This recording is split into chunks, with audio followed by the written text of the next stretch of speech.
Hi, this is Karen Ramirez. This is video number 3 in the First Aid Chord Kit series. And so far we've learned just 3 chords, C, F, and G. And this week we're going to learn the rest of what I call the Bisquick chords. Bisquick is kind of a baking helper that you can make hundreds of things, recipes with. And with these 7 chords that you're going to learn by the end of today's lesson, they're the basis or the foundation for all of the other chords.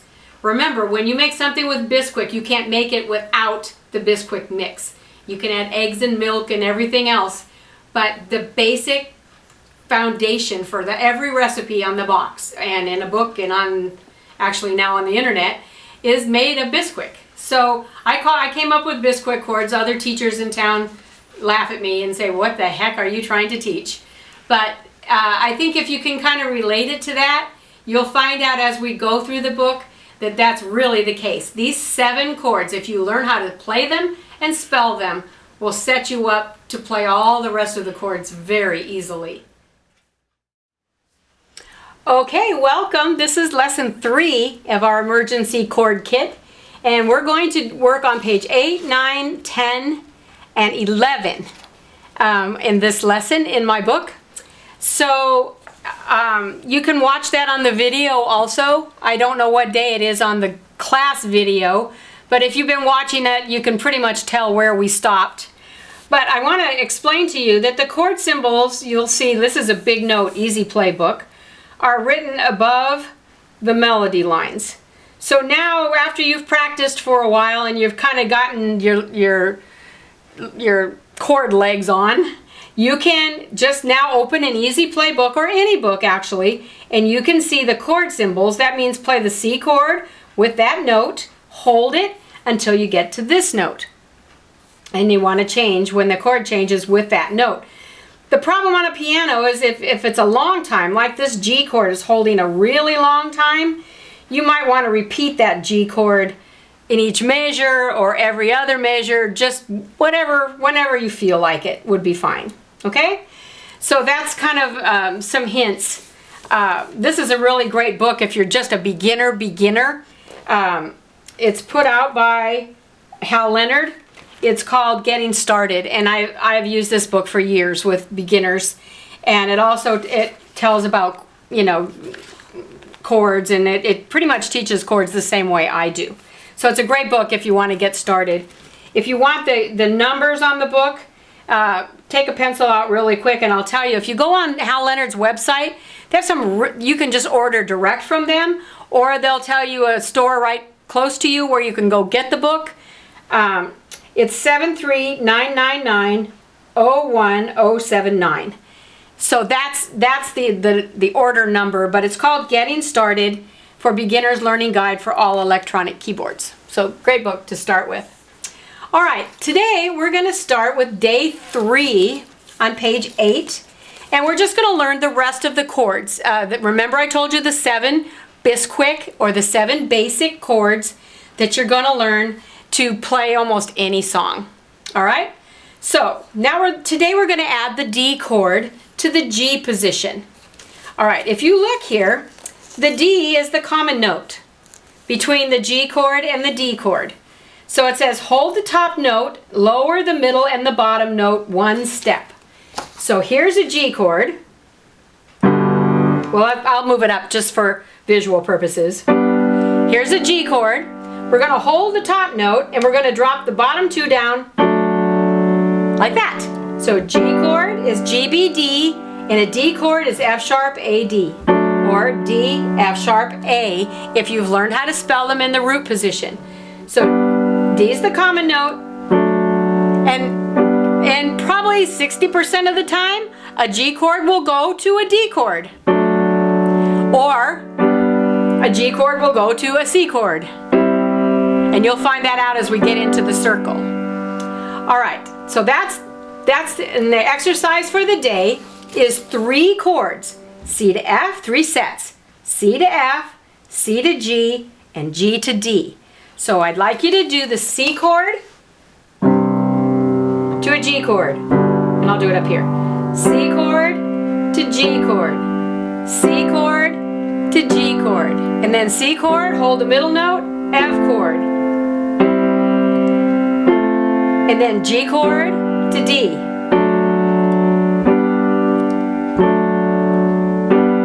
Okay, now if you do that with two hands, C chord, F chord, C chord, G chord, D chord, C chord. See how nice that sounds? Just practicing sounds good. You can roll it.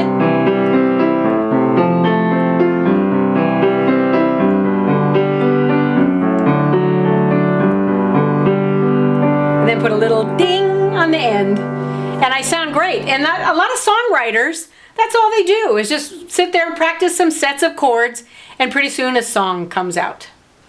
Okay, the next set is F to B flat. Now, I know that I told you that there's the basic 7 chords, but from a practical standpoint, very rarely will you play a B chord, this one.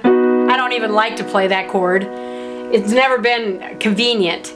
But you will see B flat a lot.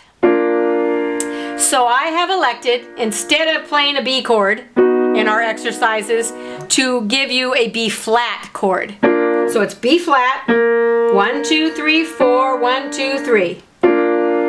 Okay? And that chord is grouped with an F chord. You'll notice that the common note is F. And then all you have to do is play A, C, F. Way you learned it from C with paired with the C chord, and all I have to do is just hold the F note and move those 2 fingers up.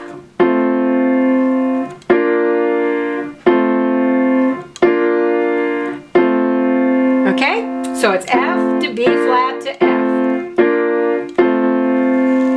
Okay, that's the next set. Now, day 5, you only have one more set, 2 more chords. A to E. You won't see these as often if you're a beginner and you're playing in the key of C. You don't see an A chord and an E chord as often, but later on down the road you will run across them, and they are usually paired together. So you will see that the E note is the common note. So here's an A chord, and it's in the root position. And the E chord is hold the E and drop it down like that. So it's A, C sharp and E, and G sharp, B and E. It kind of feels like G and D. In fact, the E chord is just one whole step, the whole chord, higher than the D in that position. So if you lock your hand, the E chord feels exactly like D. And that's kind of good to know, because most of my students found that E chord to be kind of elusive for them. So just think of D chord, lock your hand, move it up 1, and you'll have an E chord. Okay, because see the D on top, E on top. And then the A chord's easy. It spells ace, that's how I remember it. A, C sharp, E. Okay, now that's page 10. When you're done, you're going to have 5 sets of chords.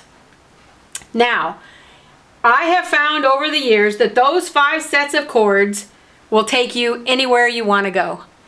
And in day 5, and maybe for you because you're working and you don't have time, day 5 might be week 5. Don't take this literally. It's whatever pace you're working at. But don't move on in the book until you're really comfortable with the page that we're talking about. All right, so take your time, study it. I'm trying to learn how to crochet on the internet. It's not working for me. They go so fast, and I'm sitting there with my yarn and my needle, and it's just not. If someone's sitting with me and showing me, it's pretty easy. But I think piano's a lot like that, so that's why I'm trying to do this slowly, and keep in mind that you don't have to learn it in a day.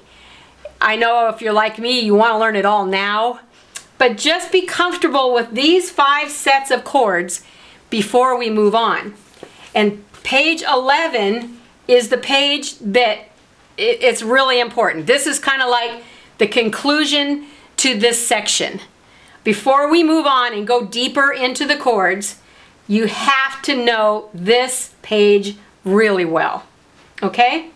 So, if you're playing piano and you just want to learn the basic root position chords, you're going to study these sets. Okay? So you're going to play a C chord, C, E, G, and a G chord, G, B, D. Okay? And you'll play a C chord and then an F chord. And then a G chord and a D. But you notice, like again, I mentioned before, you're jumping all over the keyboard, and you really can't do that without looking. What I recommend for everybody is to learn the chords in this column, the sets inverted. So you have common notes between each group.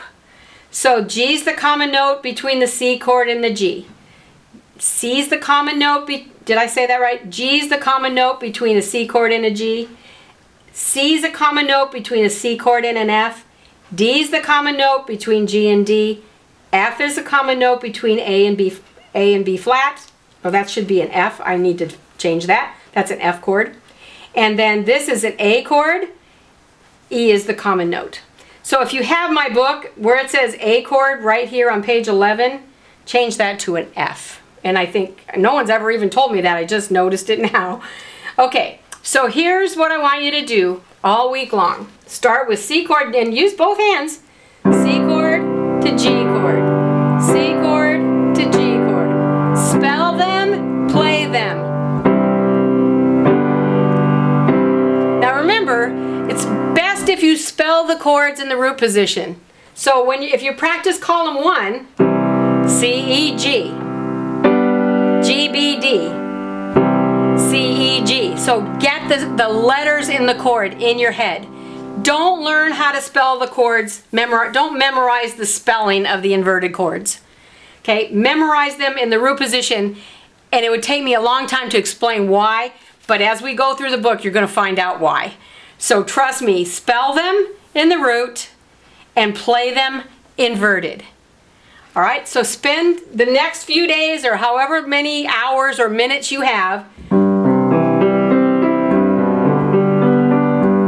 C chord, G chord, C chord, G chord, then C chord, F, C, G, then a G chord to D,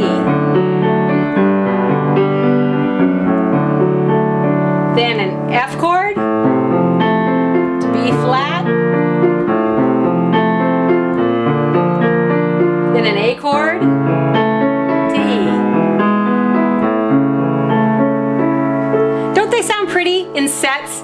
Instead of just sitting down and going, I need to learn a C chord, and right now you don't know why they're in sets, but in a few weeks you will definitely know why.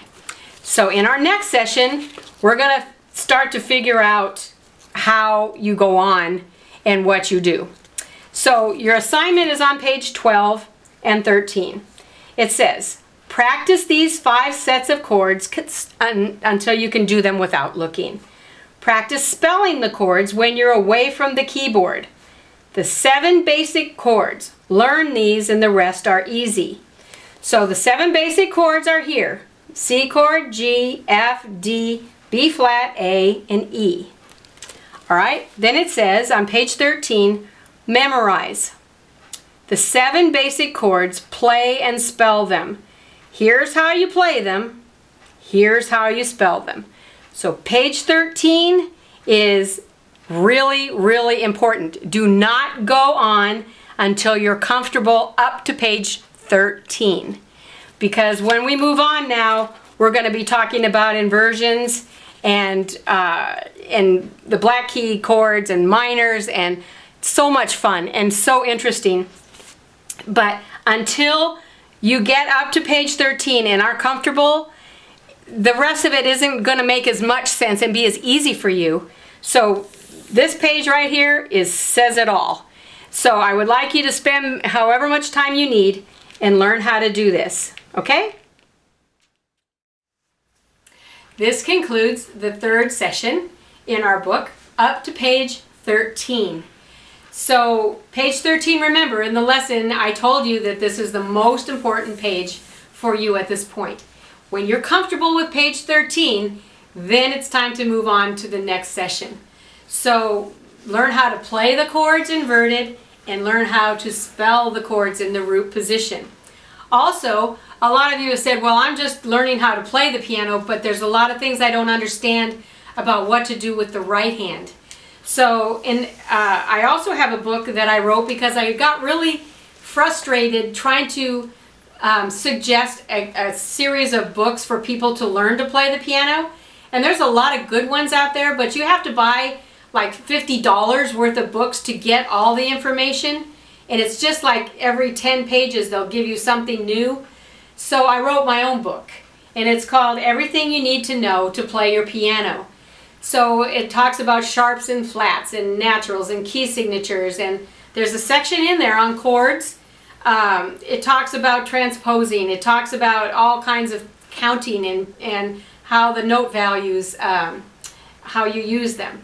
So if you're frustrated and you want to learn to play chords, but you still need to know more about music and music theory, then you might want to check into this book along with the chord book.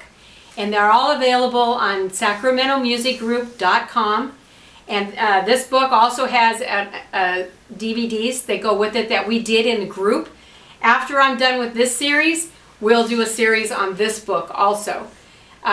So I think you're going to find that the two of them together will make you a pretty good keyboard musician. So we'll see you next session.